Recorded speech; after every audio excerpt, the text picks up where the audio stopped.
here too. And I'm so glad to be here. It just makes me giddy to be here. You know, if this were the first century, this would be the church at Laodicea, or at Ephesus, or at Philippi, or Colossae, or Rome, or someplace. I mean, this is one of the great churches in America. And you've got all these other satellite churches from all over the world, and it's just such an honor to be here today. You know, Rick and Kay have made this church great, and this church has made them great, and it's just such an honor to be around them, especially for somebody like me. I have to tell you about me. I know how fascinated you will be with this. I went to a one-room schoolhouse, and we had 17 kids in our school. It was Garrett Grove Elementary School, outside of Des Moines, Iowa. And we had 17 kids in the whole school from kindergarten through 8th grade. And I was the only kid in kindergarten, the only kid in 1st grade, and the only kid in 2nd grade. I was the valedictorian of my class.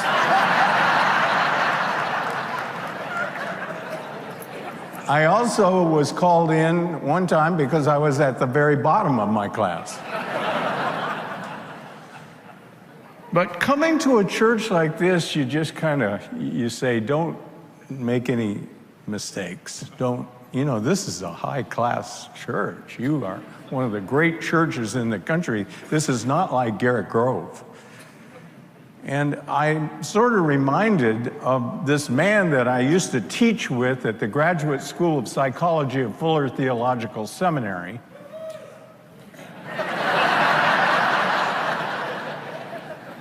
And he was a big, tall, gangly, 6'2" man who was sort of made out of rubber bands, but he was just a great preacher, and the Air Force loved him. They loved him, and so they would have him come all over the world to speak at their services. And one time he was asked to come to the Air Force Academy in Colorado Springs, and it was a circular pulpit that you climbed up, around, and you got up to the top, and you preached from up there. That's the way some pulpits used to be.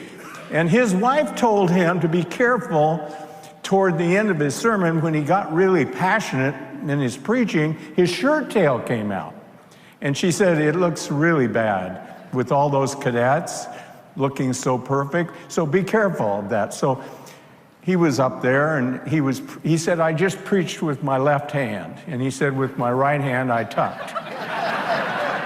Left hand preach, right hand tuck. And he said, I tucked and tucked and tucked and tucked, and finally got it tucked in. And so the time came for him to come down around that circular pulpit to the bottom to give the benediction. And he kind of noticed that some of the cadets were wincing. And then he hears this loud bang behind him. He had tucked the Air Force flag into his pants.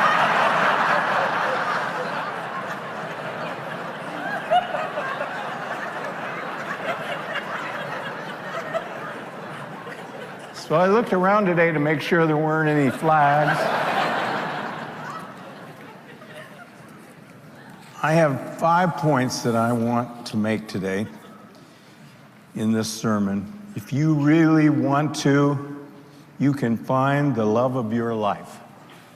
If you are a spiritually, emotionally, mentally, and morally healthy person, there is a person for you, a love for your life.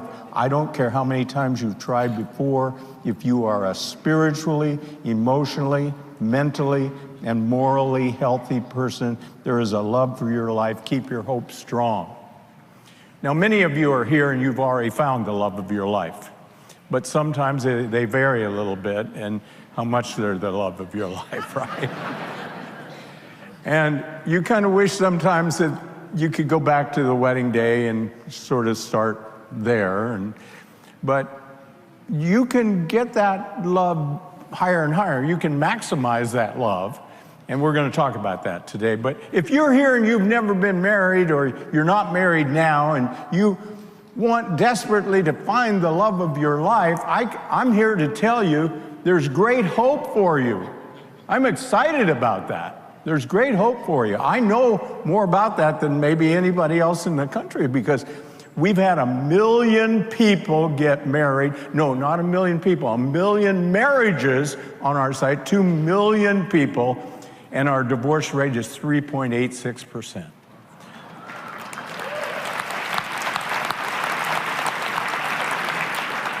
I have a very close friend named John Ortberg, and some of you have heard of him. He's a minister of the Menlo Park Presbyterian Church. He's just a great preacher. And when we go to lunch, I say, "You want to pray?" I pray. And he always says, "Yay, God." And that's what I want to say right there. Yay, God. He did it. 3.86% is God. So I said to God the other day, don't worry, I'm not, I'm not schizophrenic or anything like that, but I do talk to God. And sometimes I try to keep it under my breath. Marilyn will say, "Who are you talking to in there?" I said, "God."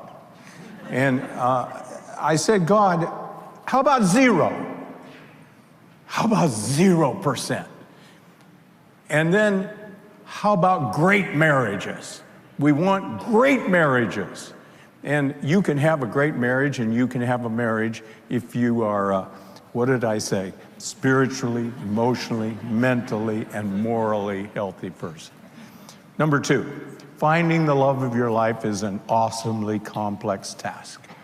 God has made you so complex with so many needs and wants, so many beliefs and values, so many physical features and physical desires, such different dreams and hopes. And God has made all other people so different from you. They're taller than you, they're shorter than you, they're wider than you, they're brighter than you, they're not as bright as you, they've got different, they like Barack Obama and you don't. And I mean, everybody's different, right? And some people just kind of, you kind of say, "Is there anybody that would be a love of your life?"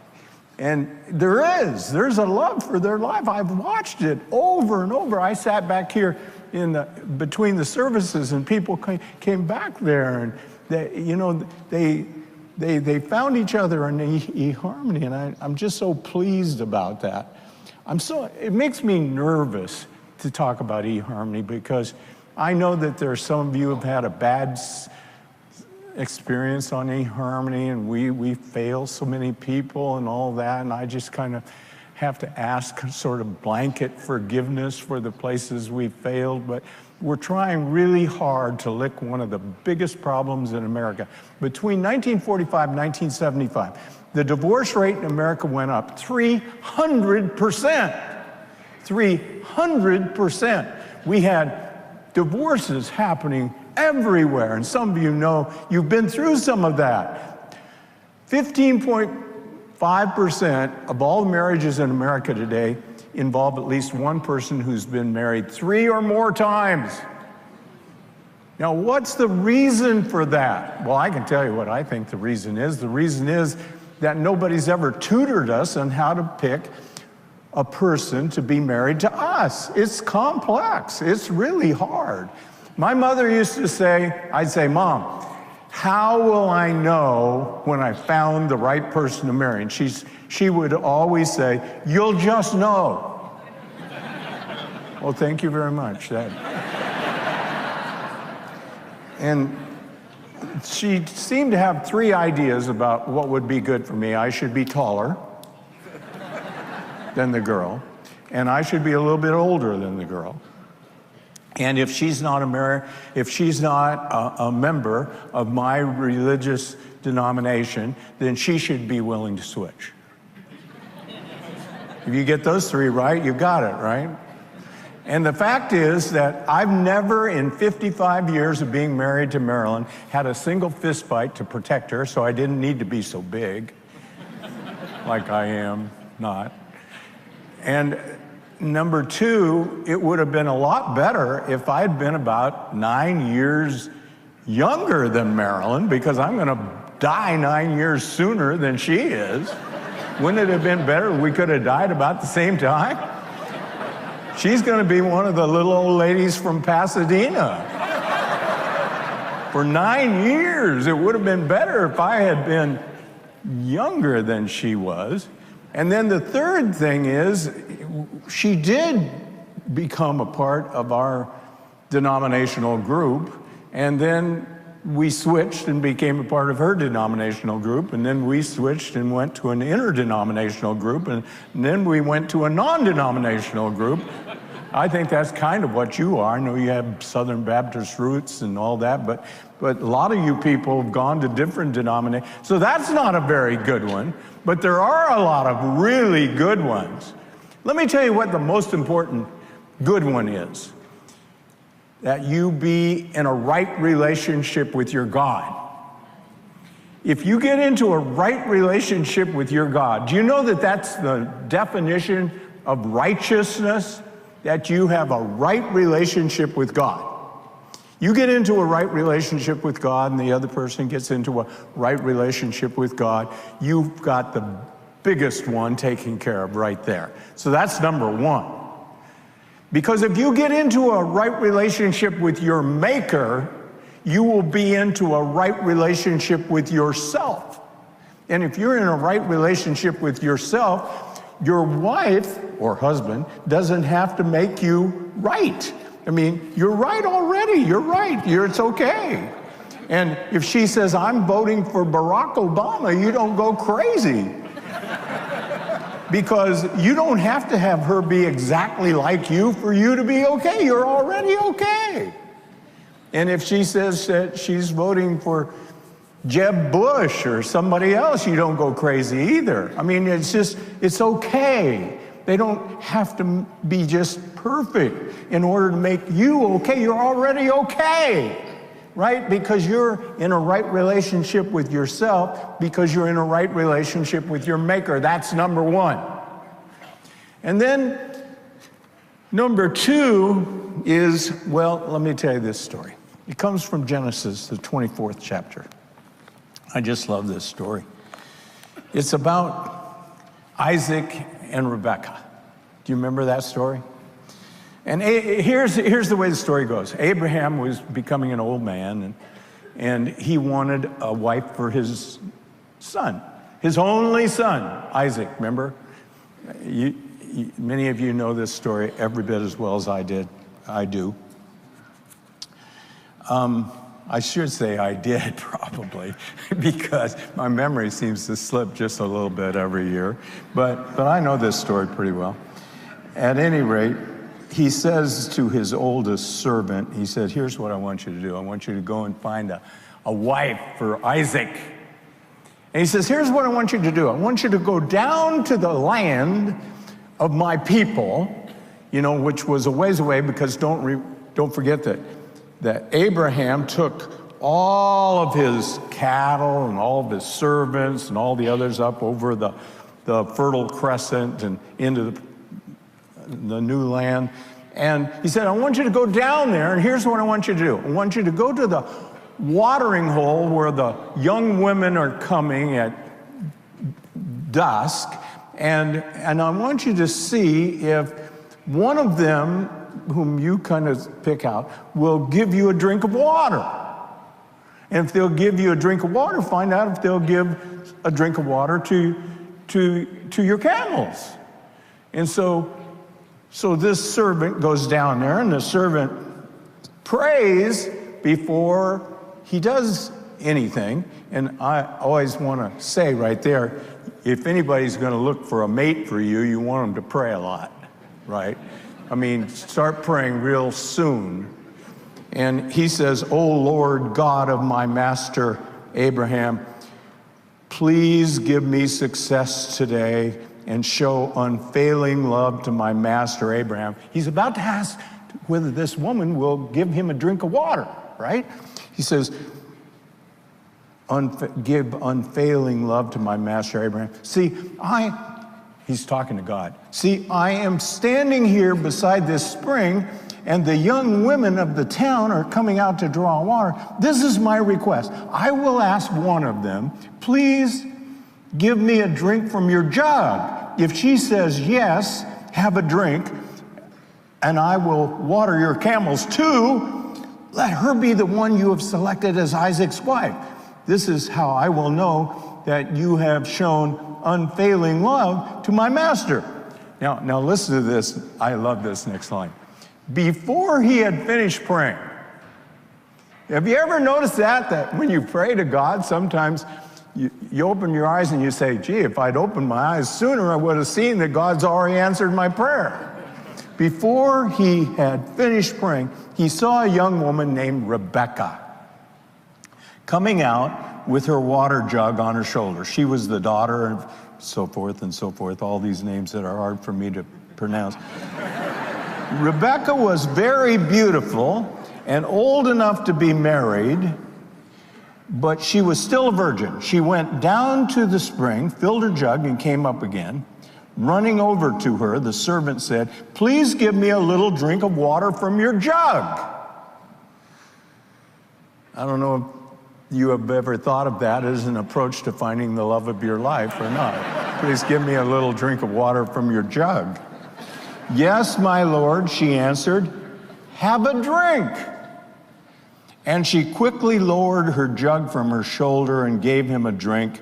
When she had given him a drink, she said, I'll draw water for your camels too until they have had enough to drink. So she quickly emptied her jug into the watering trough and ran back to the well to draw water for all his camels. The servant watched her in silence, wondering whether or not the Lord had given him success in his mission. Now, doesn't that remind you of you? I mean, you pray to God a specific prayer, he answers the prayer, and then you say, I wonder if that was really God answering my prayer. Or if it was just happenstance, you say, maybe that was just happenstance. I can't believe how unfailingly I seem to want to test God. How come? I don't get that. But she's running back to get this water, and he says he wonders whether this has been really an answer to prayer. Then at last, when the camels had finished drinking, he took out a gold ring for her nose. You may not want to try that. And 2 large gold bracelets for her wrists. Whose daughter are you? He asked. And please tell me, would your father have any room to put us up for the night?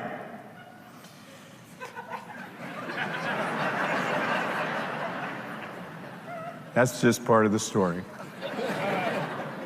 The fact is that it takes a little while of courting the family sometimes to get them on your side. But this servant goes in and tells the story about how Abraham is his master, and Abraham is looking for a person to marry his son, Isaac, and he has been told by God to ask a woman whether she will give him a drink and whether she will give water for the camels, and tells Laban, who is the brother, all this story, and he says, will you let her go back because I believe she's the one. God has said that she's the one to be Isaac's wife.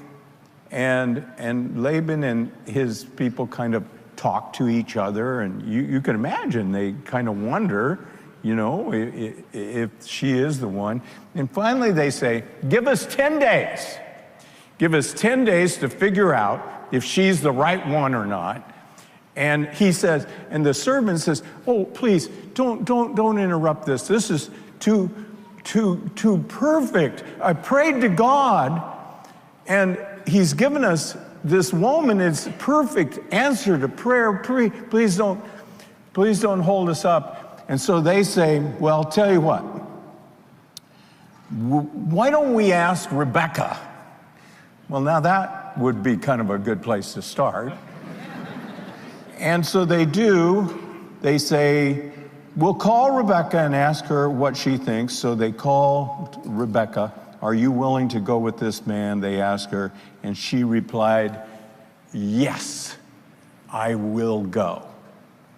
So they said goodbye to Rebecca and sent her away with Abraham's servant and his men.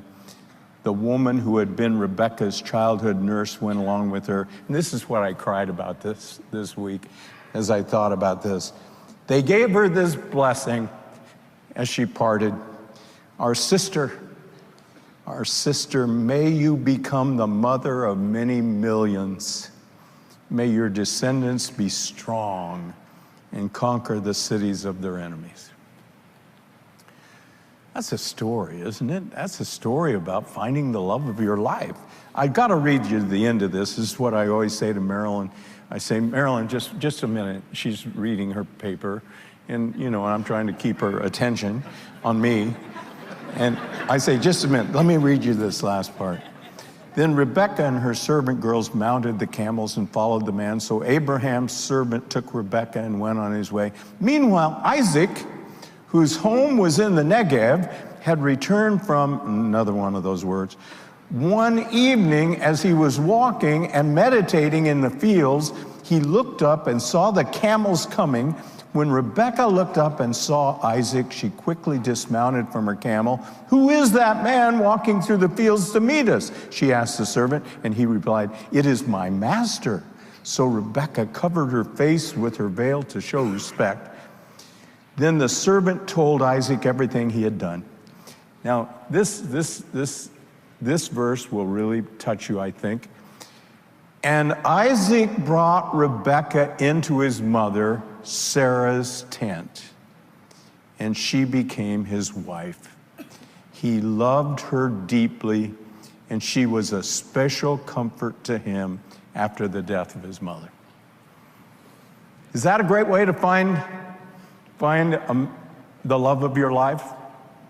Okay, now, let's just point out 2 or 3 things. Sometimes you want to have somebody else find the love of your life for you. You may not be the most perfect person. This is not a commercial. The other day I was in Nashville and I said, are you sick unto death of hearing these eHarmony commercials? They gave me a standing ovation.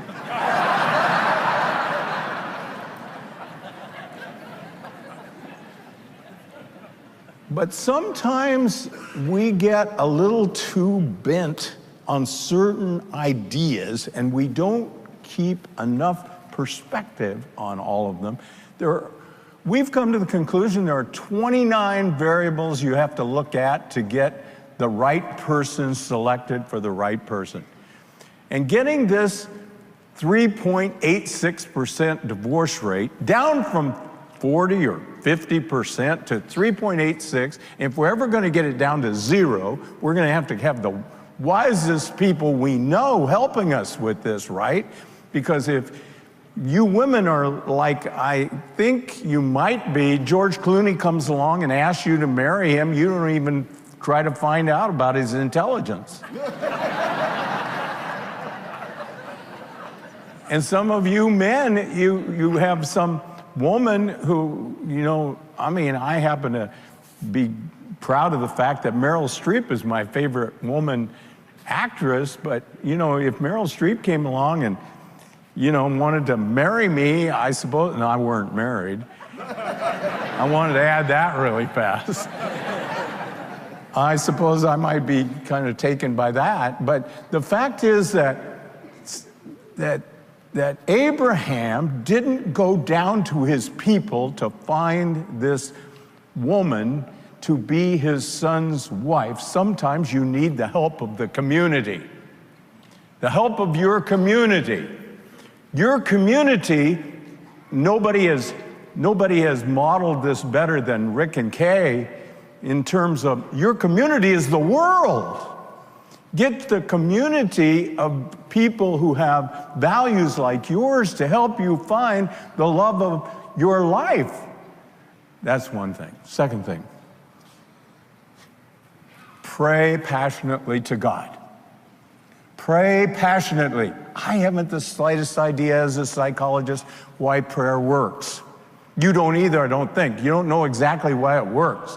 But here's what I believe. I believe there's a God who has a very close and deep connection with you, and he cares deeply about you, and he wants you to be wonderfully happy. And somehow or another, he's more likely to answer your prayer if you pray earnestly. The earnest prayer of a righteous person availeth much.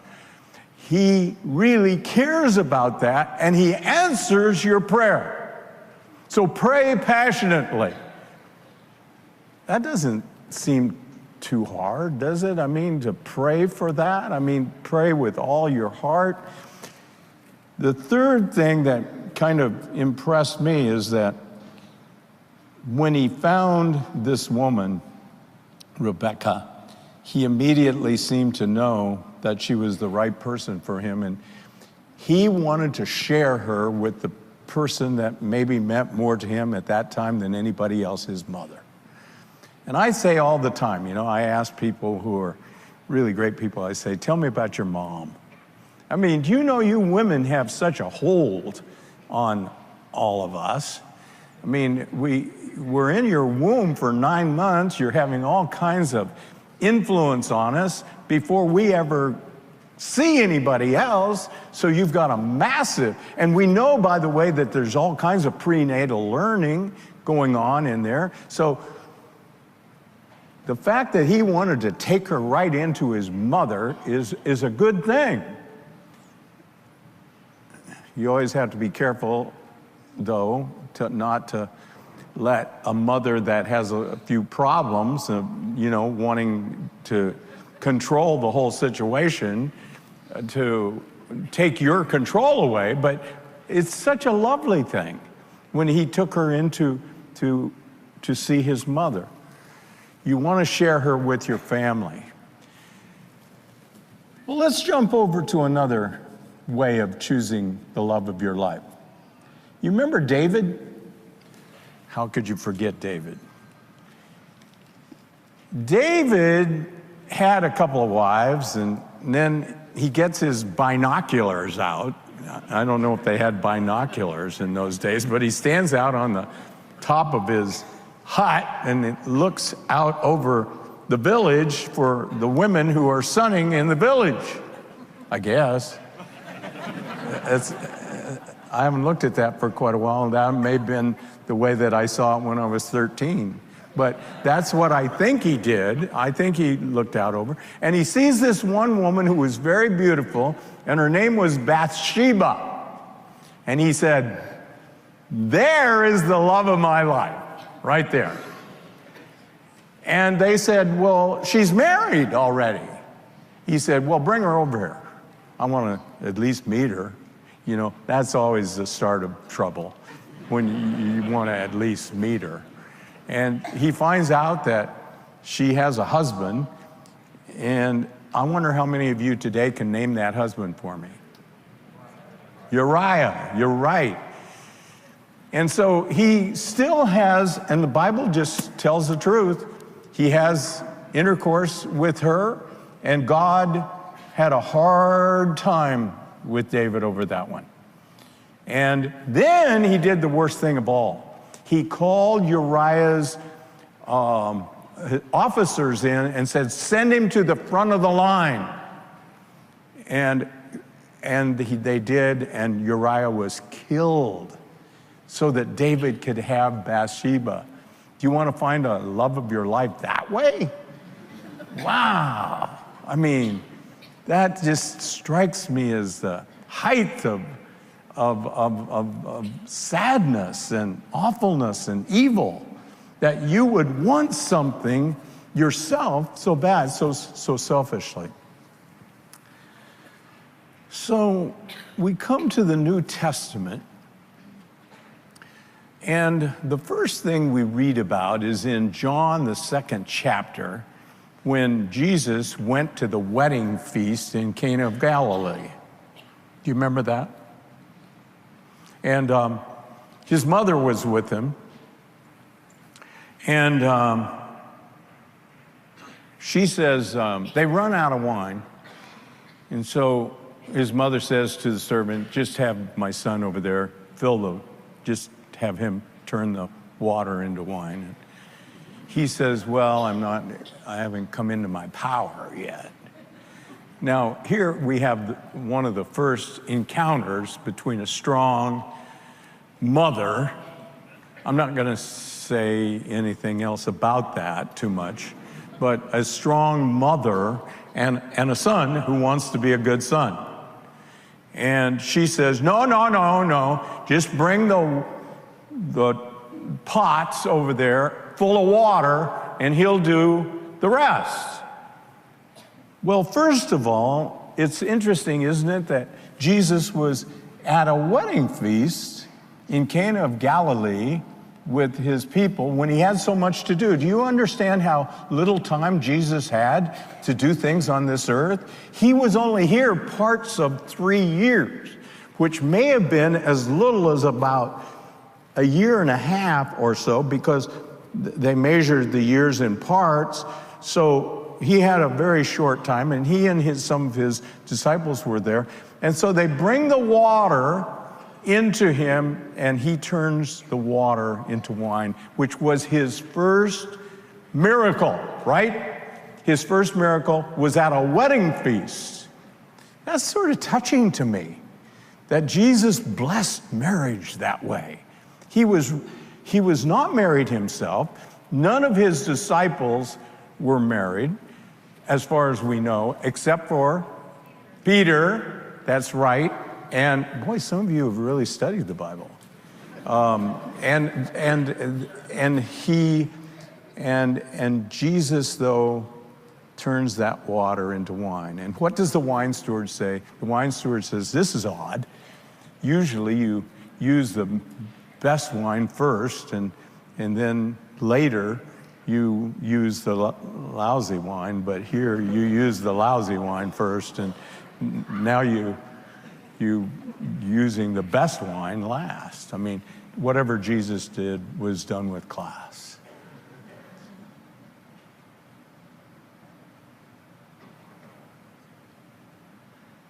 I want to tell you about something that happened in relation to your church.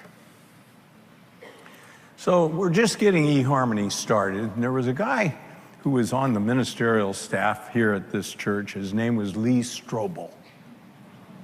Some of you know him. He wrote a book. Yeah. He would love to hear that. He's down in Texas now. I just had contact with him the other day. And he had a daughter he loved very much, like Sarah, Abraham had a son.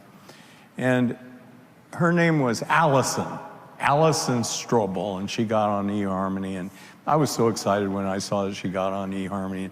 She had a very precise kind of view of the kind of man that she wanted. And we matched her with 50 different men. You'd think that says a lot of bad things about us, that we're not very accurate. And you're right, it does, and we weren't, but we eventually got it right. And we matched her with a man by the name of Daniel Morrow. And it was his first match. This is a biblical story too, you understand, in a way. And it was his first match, and they fell deeply in love. And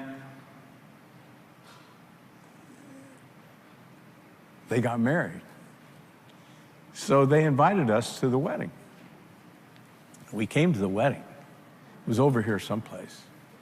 And Lee Strobel did the marriage. You got it? You got the story right? And he was one of the ministers at this church. He was very famous. He had written this book, The Case for Christ. And he stood up in the front and he said, "This is the best matched couple I have ever seen." I bent over, I began to sob, I sobbed and sobbed and sobbed, didn't want anyone to see me, tried to cover it. You know when you're crying and you don't want anyone to know you're crying, you probably make it even more obvious you're crying, but I just cried. I said, I never want to go to another one of these weddings. And, well, let's show the picture of her. Do we have that? Our first phone conversation was 4.5 hours long. The whole time I was thinking, oh my gosh, this guy's amazing. I think our second phone conversation was 4.5 hours long too. Yeah. And the third. And the fourth. I did it my way for 30 years, and I did it eHarmony.com's way for 2 weeks, and I got Allison. That's Allison Strobel. So I asked, we asked Lee Strobel the other day how they're doing, because this was probably back in 05 or 04. And he said they're doing great, and they have two of the most beautiful little girls. And I said, I'd love to play that, but I'm scared to death you'll think it's a commercial for eHarmony and you'll walk out. Nobody walked out, but you might have thought it was, I take no money from this, but I haven't the slightest desire to profit from any way. But I can tell you this, it's the passion of my heart to get the divorce rate to 0. We will do something.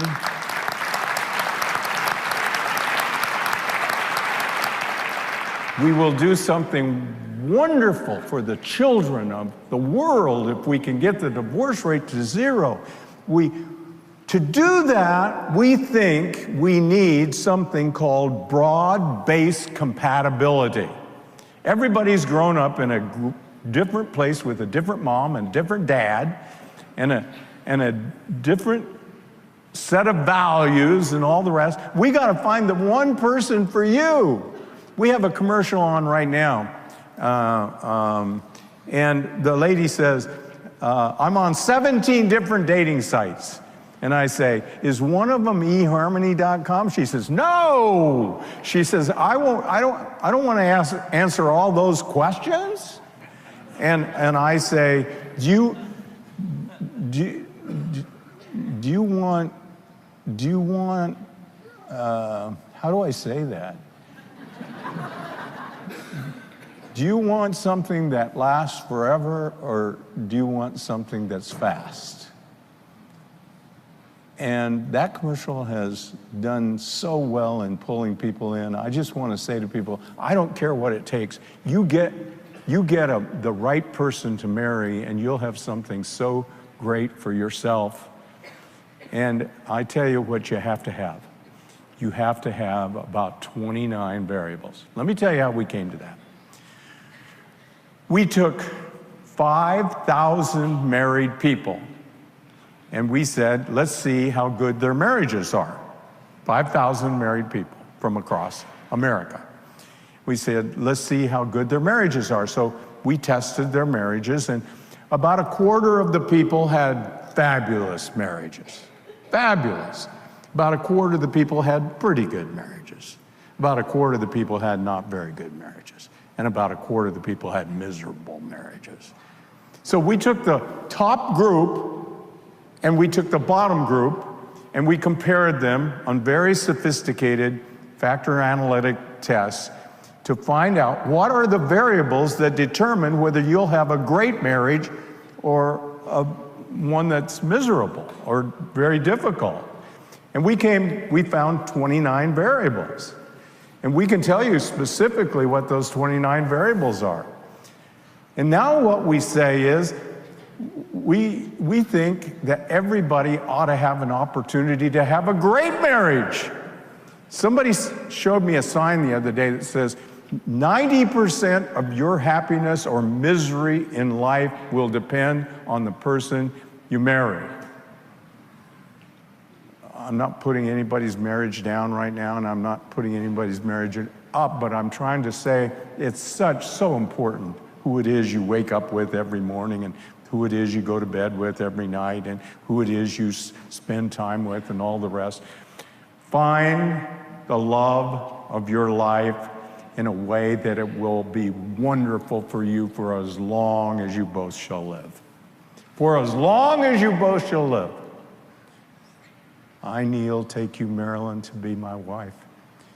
I solemnly promise before God and these witnesses that I will love, honor, and trust you.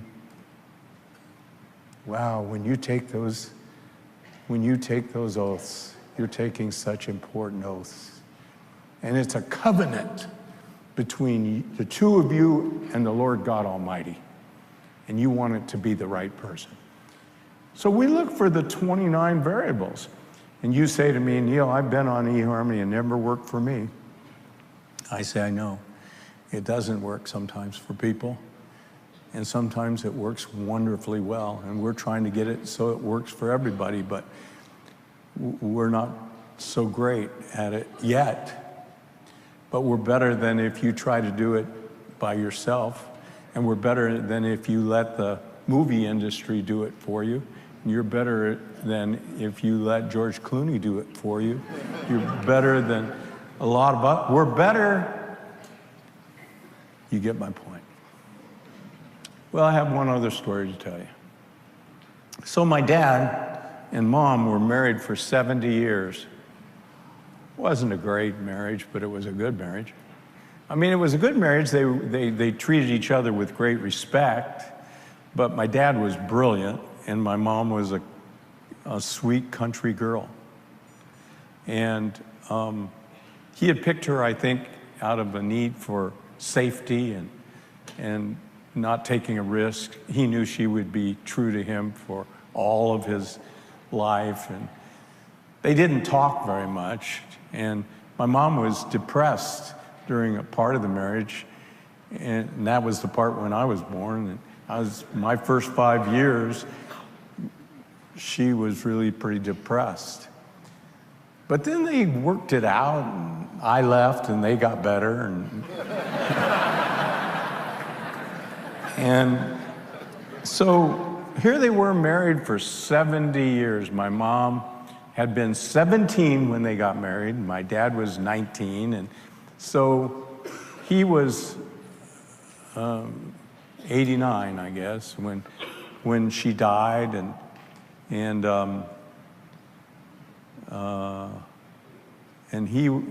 she was about that same age, 2 years younger. My math is going to pot right here in front of you.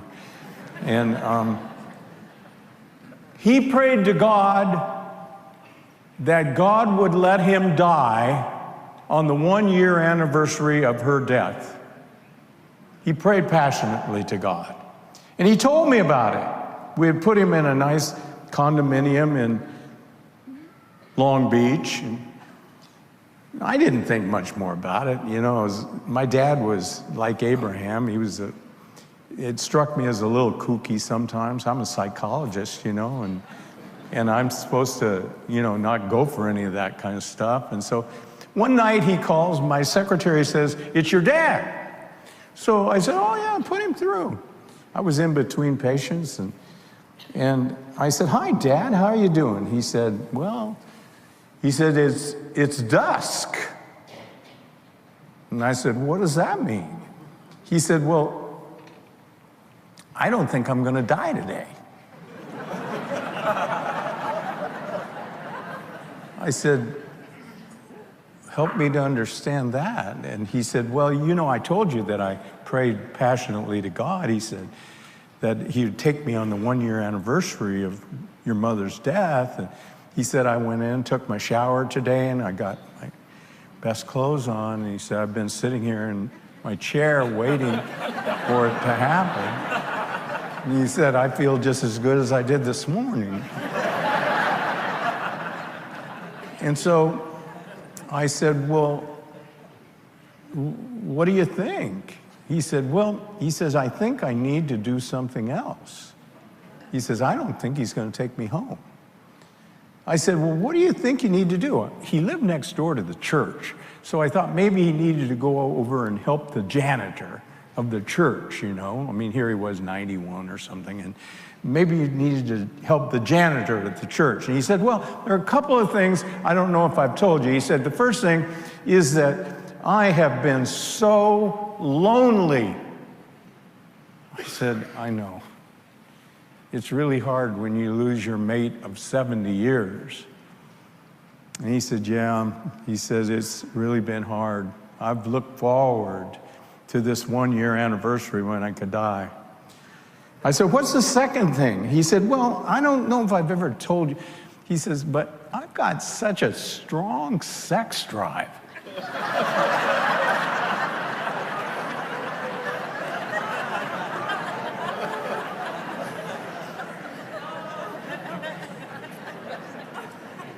That's the first time my dad and I had ever talked. He had never mentioned the word sex to me ever before. I said, wow. I mean, inside I said, wow. I said, so what are you thinking? He says, well, I've made me a list of 7 women I think would make great marriage partners.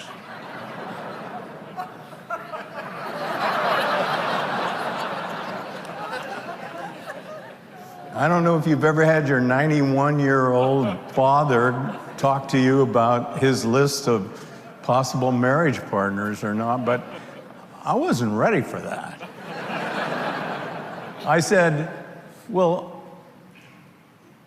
does one of them rise to the top? And he said, yeah. He said, I think. And he told me about one of them, and I said, do you have a copy of my book there? He said, yeah, of course. I wrote this book, Finding the Love of Your Life, and if there are any of them left out there, they're yours. And I said, have you read it? He said, yeah, of course I've read it. I said, well, you need to read it again. And I said, see if the title, secondary title of the book is 10 Reasons, 10 Reasons, let's see, Finding the Love of Your Life, 10 Principles for Finding the Right Marriage Partner. I said, you go read it again and see if this woman is the right woman for you. So he calls me in about 2 days and he said, I read it again, and he said, I think she would be a great wife for me. Man, I don't know what to do. I just am thinking, who could I call to find out how to get out of this? And so I said, well, have you talked to her about it? He says, no. And I said, you might want to talk to her about it before you go too far. So I talked to her later. I said, when he called you, she was still back in Iowa. I said, when he called you and said that he might be interested in marrying you, and you were 88 and he was 91, I said, did that shock you? She said, shock me? She said, just held my heart. And she said, but I always thought he was a great man. To make a long story short, we talked that through, and I'm ordained, and we had the wedding at the church in Long Beach, and the entire church came out. I mean, this was an entertainment.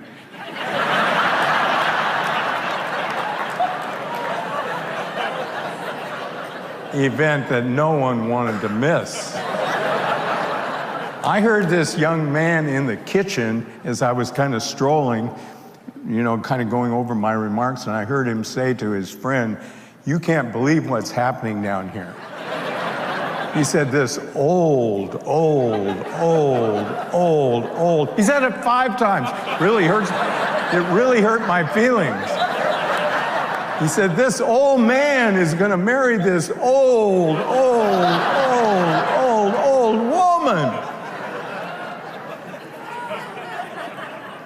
So they got married. I don't think my mom would have been real happy with that. But they got married, and they loved each other. Marriage never loses its allure. I told Charlie Rose the other day on the CBS This Morning show, I said, right now eHarmony has 88,000 people who are over 80 years of age. You never quit wanting a companion, somebody you can share life with, do you? And you want to do it with great wisdom. The Lord God Almighty has made us the persons we are, and He's given us a chance to do life together with the right person, and He wants us to be very thoughtful about it and to pray about it with all of our hearts. And if you're today, or if you're thinking about finding the love of your life, I just promise you something, there's somebody out there for you. And if you will work really hard, you can find the right person. And if you do, I want you to call me. But give me some warning, depending on your age. We ought to ask God right now to bless us. We're all in different places. Some of you are young and some of you are old. Some of you are married already and you want your marriage to get better, and some of you are not married. Let's pray to God. Dear God, how very, very, very, very, very much we thank you for marriage. How very much we thank you that Jesus blessed with His presence the marriage in Cana of Galilee.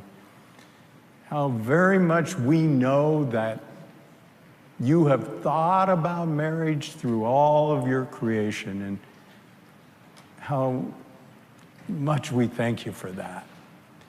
And we pray for every single person in this place today and on these campuses all over the world who are thinking about finding the love of their life, that they will be filled with the Spirit and they will move with precision to the truth. And we pray for our very close and our gifted leader, Rick, in Rome, that you will bless him with a blessing that's beyond anything he's ever experienced before. We thank you for his marriage with Kay. We thank you so much, our God.